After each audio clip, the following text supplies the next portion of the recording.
സർവശക്തനായ ദൈവത്തിൻ്റെ അതിപരിശുദ്ധ നാമം അതിയായി മഹത്വപ്പെടുമാറാകട്ടെ. നിങ്ങൾ ശ്രവിക്കുന്നത് ജീസസ് വോയിസ് മെസ്സേജ്. എല്ലാ ദൈവമക്കൾക്കും കർത്താവായ യേശുക്രിസ്തുവിൻ നാമത്തിൽ സ്വാഗതവും സ്നേഹവന്ദനവും അറിയിക്കുന്നു. അല്പസമയ ധ്യാനത്തിന് ഒരു ചെറിയ വേദഭാഗം വായിക്കുന്നു. എബ്രായർ 6:5-6 വാക്യങ്ങൾ. ദൈവത്തിൻ്റെ നല്ല വചനവും വരുവാനുള്ള ലോകത്തിൻ്റെ ശക്തിയും ആസ്വദിക്കുകയും ചെയ്തവർ പിന്മാറിപ്പോയാൽ തങ്ങൾക്ക് തന്നെ ദൈവപുത്രനെ വീണ്ടും ക്രൂശിക്കുന്നവരും അവന് ലോകാപവാദം വരുത്തുന്നവരും ആകുകൊണ്ട് അവരെ പിന്നെയും മാനസാന്തരത്തിലേക്ക് പുതുക്കുവാൻ കഴിവുള്ളതല്ല.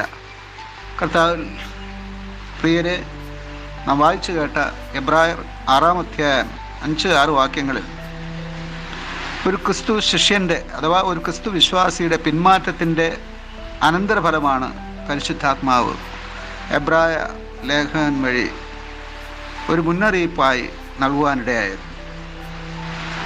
ഒരു ക്രിസ്തു വിശ്വാസിയും വിളിക്കപ്പെട്ട നാൾ മുതൽ ജീവിതാന്ത്യം കർത്താവിനെ അനുഗമിക്കുവാൻ സമർപ്പിക്കേണ്ടതുണ്ട്.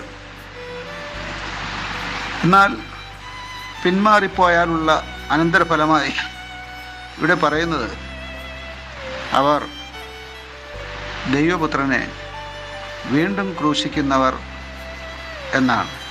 മാത്രമല്ല, ആ ദൈവപുത്രന് ലോക അപവാദം വരുത്തുന്നവരും ആയിത്തീരുകയാണ് എന്നാണ്. രണ്ടു വിധത്തിലുള്ള ദോഷങ്ങളാണ് ഒരു പിന്മാറിപ്പോയ അഥവാ വീണുപോയ ഒരു ക്രിസ്തു ശിഷ്യൻ വഴി ദൈവപുത്രന് സംഭവിക്കുന്നത്. ഒന്ന്, ദൈവപുത്രനെ വീണ്ടും ക്രൂശിക്കുന്നവരായിത്തീരുന്നു. രണ്ട്, ആ ദൈവപുത്രന് ലോകാപവാദം വരുത്തുന്നവരുമായിത്തീരുന്നു. ഇതിന് ഉദാഹരണമായ ഒരു പത്രോസിൻ്റെ കഥ വായിക്കുവാനിടയായി. പത്രോസ് അപ്പോസ്തലൻ റോമയിലായിരുന്ന സമയത്ത് അവിടെ ക്രിസ്തീയ സഭയ്ക്കെതിരെ കഠിനമായ പീഡനമുണ്ടായി. ആ സമയം പത്രോസ് ആ പീഡനങ്ങൾ ഭയന്ന് ഒഴിഞ്ഞു പോകുന്നതിന് മറ്റൊരു സ്ഥലത്തേക്ക് പോകുവാൻ തീരുമാനിച്ചു. അങ്ങനെ യാത്ര ചെയ്യുമ്പോൾ പത്രോസ് അപ്പോസ്തലനെതിരെ കർത്താവ് ഒരു ക്രൂശൻ ചുമന്നുകൊണ്ടുവരുന്നത് കാണുവാനിടയായി. ഇത് കണ്ടപ്പോൾ പത്രോസ് പറഞ്ഞു, കർത്താവേ, നീ വീണ്ടും ക്രൂശിക്കപ്പെടുവാൻ പോവുകയാണോ? അങ്ങനെ ഒരിക്കലും സംഭവിക്കരുത്. മറുപടിയായി കർത്താവ് ഇങ്ങനെ പറഞ്ഞു, നീ നിൻ്റെ ക്രൂശിനെ ഒഴിഞ്ഞു പോകാനാണ് ശ്രമിക്കുന്നതെങ്കിൽ നിനക്കായി ഞാൻ വീണ്ടും ക്രൂശിൽ തറയ്ക്കപ്പെടേണ്ടി വരും. ഇത് കേട്ട് പത്രോസ് തിരികെ റോമയിലേക്ക് പോയി. അവിടെ വെച്ച് തന്നെ പടയാളികൾ ക്രൂശിക്കുവാനായി പിടിച്ചപ്പോൾ പത്രോസ് ഇപ്രകാരം പറഞ്ഞു, എൻ്റെ കർത്താവിനെ തലമുകളിലായി ക്രൂശിച്ചുവെങ്കിൽ എന്നെ തലകീഴായി ക്രൂശിക്കുക എന്ന് പറയുവാനിടയായി.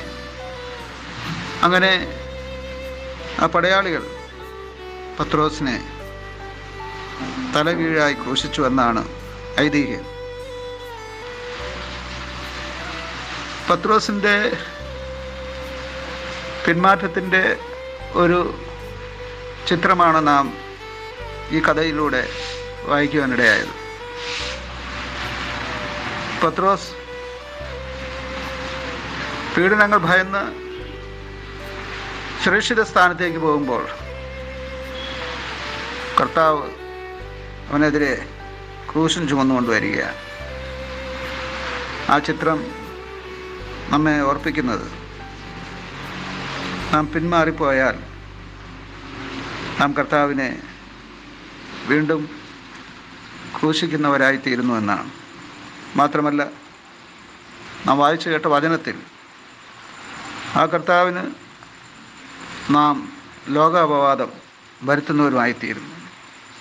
അങ്ങനെ ആകാതിരിപ്പാൻ നമുക്ക് ജാഗ്രതയുള്ളവരായിരിക്കാം. പിന്മാറ്റം ഒരിക്കലും നമ്മിൽ നിന്നുണ്ടാകാൻ പാടില്ല. സമ്പൂർണ്ണ സമർപ്പണം ഇതിന് അത്യന്താപേക്ഷിതമാണ്. കർത്താവിനെ അനുഗമിക്കുവാൻ കർത്താവ് ആഗ്രഹിക്കുന്നത് സമ്പൂർണ്ണ സമർപ്പണമാണ്. ആമേൻ, ആമേൻ.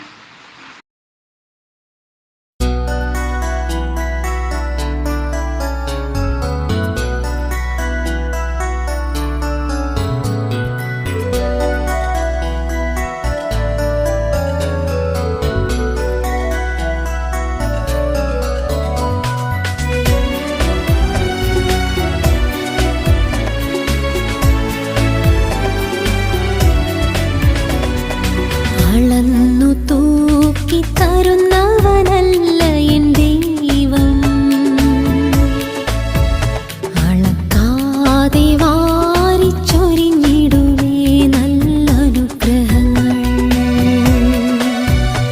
ഒരു നാളും മാറിപ്പോവുകയില്ല സ്നേഹം, നല്ല പാറയേക്കാൾ ശാശ്വതമാണതു സത്യം. വിശ്വസിച്ചാൽ